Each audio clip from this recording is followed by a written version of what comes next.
how are you? My name is Florencia and I am the founder of Mulbune. Today I want to show you this.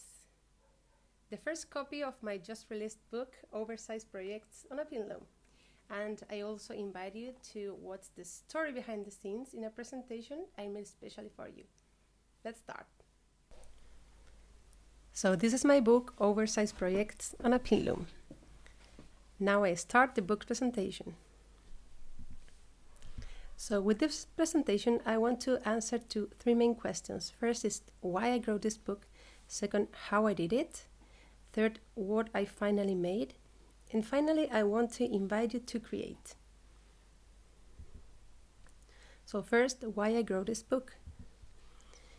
So the story behind this book is that first, let's say 7 years ago, I published 100 Pin Loom squares. So that was like a surprise. I didn't plan it. It was a project I sold. By then, I was working in a decoration firm. I was checking my email in the morning when suddenly I received this email from Quantum Publishing saying, hey, we like your work, your finished items, because I used to have this shop on Etsy with finished items, with woven items, and they say, we want to make a book with you. And I say, wow, that's amazing, but is it real? So they wanted my number, my phone number. I sent it to them, but I wasn't really expecting anything about it, okay?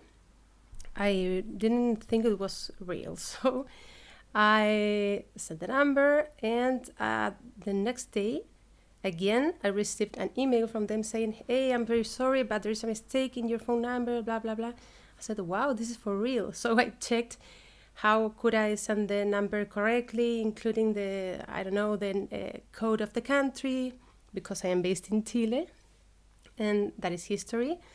Finally, we made that book. It was an amazing experience. I had to learn about these 4x4 Pin Loom squares because I didn't know about them. I used to weave on the bias, which is diagonal weaving, but didn't know about these 4x4 inches Pin Looms. So I had to design projects on them and also stitches, which were quite a few challenges. And I was very excited about it. I wanted to design more books, to make more books. I started sending lots of emails to different publishing companies and to Quantum Publishing too. But I just received a thank you. So I said, why not self-publishing? I searched a bit and I thought, okay, I don't need a great investment. I can just, take a few patterns I have already designed and see what happens. So that is what I did in 2018. At the end of the year, I gathered all the patterns I designed that year, which were 30. I had different collections, like the ones you are seeing here, like Nordic Folk and Woodland. And that's it. I made a simple book. I had the pictures because I was selling them through my Etsy shop, so I didn't invest on it at all. But the thing was how to print it, to print those books, because I was based in Chile and 80% of my audience is from the US. So that is how I discovered printing on demand. So I started searching and finally I found a company who could print them for me one by one. And my book was quite successful, easy to make, and I said, okay, this is the path for me. So I self-published for the first time. I made that book, 30 patterns, and of course I then made the coloring book, which is very similar.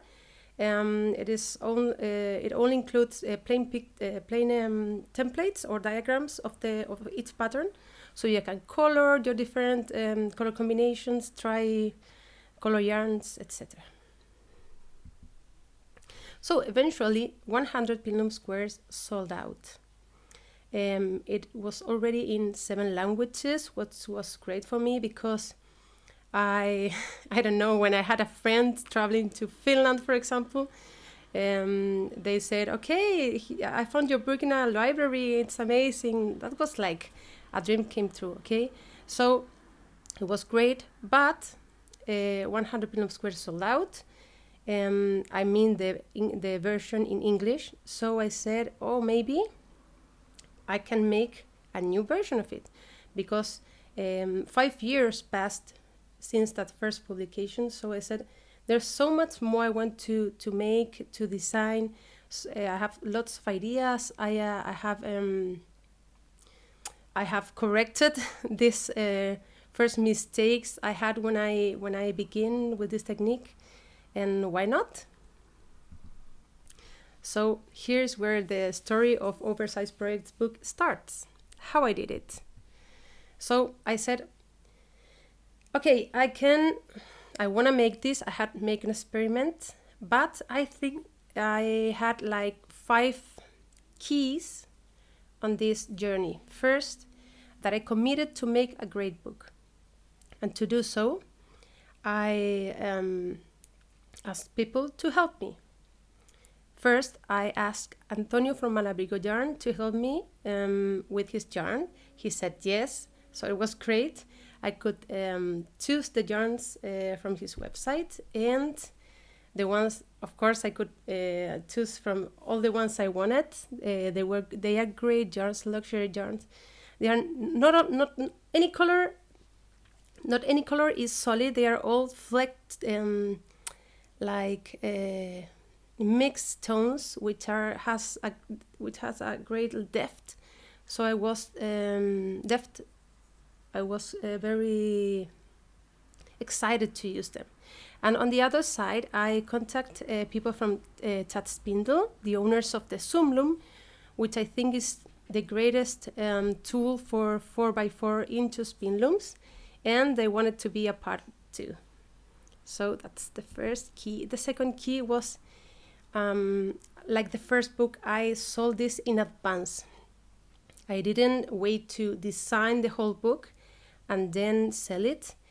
I sold it. I started selling it 1 year before, like a pre-sale with a discount. You can see there that I made this shawl with leftover weavies from the first book, 100 Pin Loom Squares, just to try it out to see what happened. So I made this shawl, I made this cover, I put the names, you have here English and Spanish, and started selling it. So I also gathered a great team, because the behind the scenes is more than you can see when you see the book. There is a great effort behind it. For example, we had to make like almost 1,000 weavies or samples. So I had Gisela to make. So she was the weaver in chief for the first book. So I wanted her in this book too. She has her own team of weavers, which is great. She's also very fast. Does a great job. And also here you have the model, who is Kata, my cousin. Joyful, pretty, etc. Fourth, I think was key, enjoying the creative process. What I like the most about what I do, about Ulbuna, is creating things, is designing. So even though it is hard to self-publish because you have to be in charge of lots of details, some of them not really what you like or what you know, but you need to enjoy the process in order to be successful, because I think being successful in this is being happy with what you are doing. So here you have a few pictures of me enjoying the creative process. And finally, it was key to make what I dreamed of. In the first book, I suggested a few projects and things and colors. I could choose a lot, but it was in this one that I designed everything. I designed all the projects, all the yarns, all the stitches, all the patterns, and I put the names I wanted. For example, all the stitches have names of places I love from Chile, and the names of the garments of the Oversize Projects are names of ancient names of women, because this is especially designed for women. I wanted to make them all part of this. That is why these are oversized projects, so anyone can use them. And finally, what I made. So this is the book, the front cover, back cover. Here are the book features, like 4x4 Pin Loom Weaving Project books, self-published, 95 pages, square format, full color, called bound binding, because I like when you can open it comfortably, okay? It is not trying to close all the time. It is printed on demand in the US and only in English right now. The book content. So I talk about Pin Loom weaving, the history and how it works, materials, pros and cons, so you can see if this is the crafting technique that will be useful for the projects you want to make, how to build your own pin loom, how to weave on a pin loom, how to join woven pieces. You have 10 full details projects of oversized garments, 20 stitch patterns, original, that I was asked about this a few days ago. These are original stitch patterns, not copy of any part or published in digital. They are just here. Then how to combine colored yarn, and finally how to create your own woven projects, which is something I'm going to talk to you right now and in a few slides. So this is how the patterns are shown. You have a diagram, you have the greeting pattern, but also a picture showing how it looks finished, which is quite useful. This is how the projects look like, all details, yarn, project specs, and pictures. And finally, the invitation to create. So go ahead, cut 4x4 pieces of cloth, 4x4 inches pieces of cloth, non-elastic, cut several, cut 10, 20, and then open your closet, find a bag that you like. Not a tote bag, okay, not a simple square bag, just maybe a complex one, like this has to be a challenge to your imagination and creativity. Then position all the pieces around this bag and join them with masking tape. So you start wrapping it, okay? And then is when you will have to be like folding the squares, trying to fit this bag. So you will achieve a new bag design by adapting the woven squares to the bag. And once you do that, you can now copy it with real woven squares, okay? Because as these cloth squares are non-elastic, this is quite similar as the woven squares will work, okay? Because this is a non-elastic woven piece. And when we're talking about 4x4 pin loom squares. So repeat this process to make new designs. For example, this is a simple example. At the left side, I have this sweater where I put all the squares. The colors doesn't really mean anything. They are random. And in the middle picture are the real woven squares joined. And finally, how the design looks like. And that's it. Thank you very much. Any questions? Write to me.